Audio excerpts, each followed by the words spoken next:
how that goes. So let's check this out. They're going to be talking about how high value men should behave. I thought this was a good conversation. Let's get into it. Person of authority? Don't you want that? What was that? You being the runner of this podcast, don't you want to position yourself as a person of authority? Yeah, but asking a guy if he's in a relationship is not the metric of success to show that authority. So yeah, the conversation that you guys had kind of shows your belief system, right? That being married, is that a success to you, for a man, being married? Here's the thing. It is a success thing, but if you're a top tier guy, then you have your pick of the litter and you just pick the best girl. Right. But is that the goal for you, for the audience, to be married to a... I think a guy's number one goal should be to create impact in the world. And then everything falls underneath that. I agree. Because women will come. The thing is once you become that guy, women are going to come after and want your last name. Agreed. You just got to pick the best girl to give that last name to. I agree completely. But you said it earlier. I'm not sure if you said this, if I understood correctly. You said like it's a metric. Guy fucking a lot of girls is a metric of success. So they're about to get into it. The what he just said, a guy who can get a lot of women is, that's a matrix of success. It is. They're just keeping 100. If a man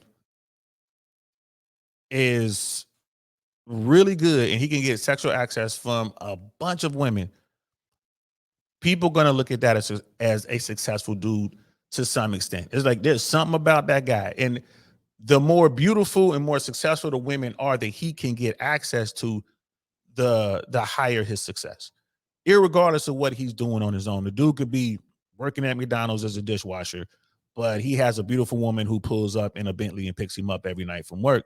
They're going to be like, wow, he's the guy.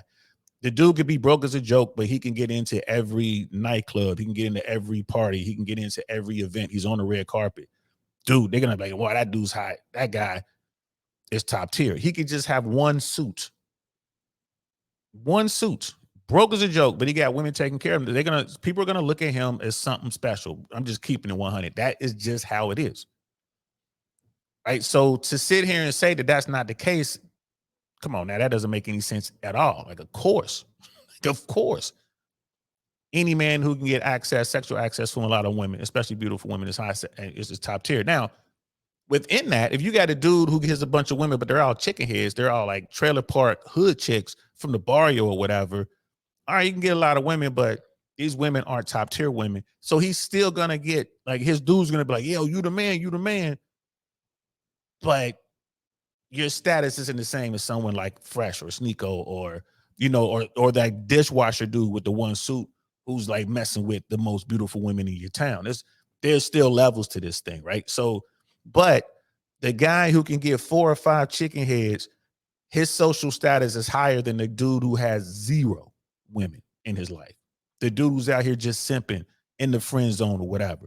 So that's true. And then they were talking about marriage. Like Myron was talking about, the woman's like, well, is marriage the ideal?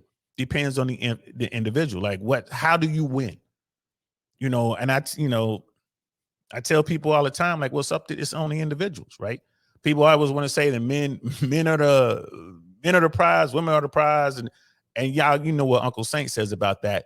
In order to be the prize, you got to come together. You got to find that woman or women, depending on what your situation is, they come in and make you better. Like it's really one woman. Simply, you might be running plates, but it's going to be one woman who's out there really helping you grow.